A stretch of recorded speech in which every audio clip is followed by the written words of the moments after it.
تحریک کشمیر اسپین کے زیر اہتمام بارسلونا میں آگاہی کشمیر مہم کے عنوان سے ایک سیمینار کا انعقاد کیا گیا، جس کی تفصیلات بتا رہے ہیں اسپین سے ہمارے نمائندے شاہد احمد شاہد اپنی اس رپورٹ میں۔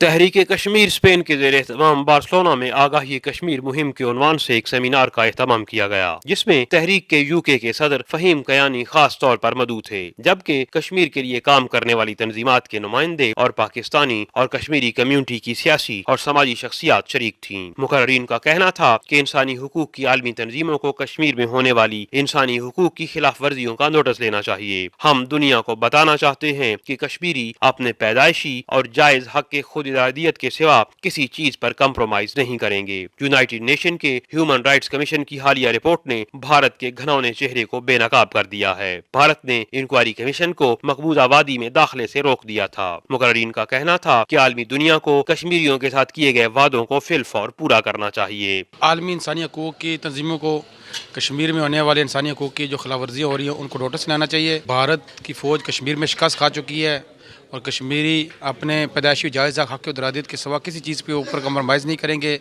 اور ساتھ ساتھ یونائیٹڈ نیشنز کی جو رپورٹ آئی ہے ہیومن رائٹس کمیشن کی، اس کے حوالے سے ہم بتانا چاہتے ہیں کہ اس نے بھارت کے چہرے کو بے نقاب کر دیا ہے۔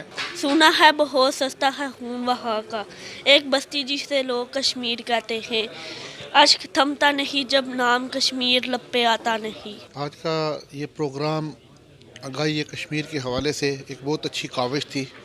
ہمارے جو ینگ بچے ہیں اسپین کے اندر، ان کو کشمیر کی ہسٹری کے بارے میں، کشمیر کی تاریخ کے بارے میں بڑے اچھے طریقے سے ایکسپلین کیا گیا، کیونکہ یہی وہ جنریشن ہے جس نے اس تاریخ کو زندہ رکھنا ہے۔ ہم سب کشمیریوں کی ایک ہی آواز ہے، کشمیر بنے گا پاکستان اور کشمیر پاکستان کی شرح ہے۔ کشمیریوں کا بنیادی حق یہی ہے اور ان کا مطالبہ یہی ہے کہ انہیں یہ حق دیا جائے کہ وہ آیا پاکستان کے ساتھ رہنا چاہتے ہیں یا آیا وہ اپنی زندگی خود مختار گزارنا چاہتے ہیں۔ تحریک کشمیر اسپین کے صدر چودھری شہزاد کا کہنا تھا کہ اس سیمینار کا مقصد نوجوان نسل کو کشمیر کی تاریخ اور وہاں کے حالات و واقعات سے آگاہ کرنا ہے۔ تقریب میں کشمیری شالیں اور وہاں بننے والی دیگر اشیاء کی نمائش بھی کی گئی۔ شرکاء کا کہنا تھا کہ کشمیر کی آزادی تک ہم اپنی جدوجہد جاری رکھیں گے۔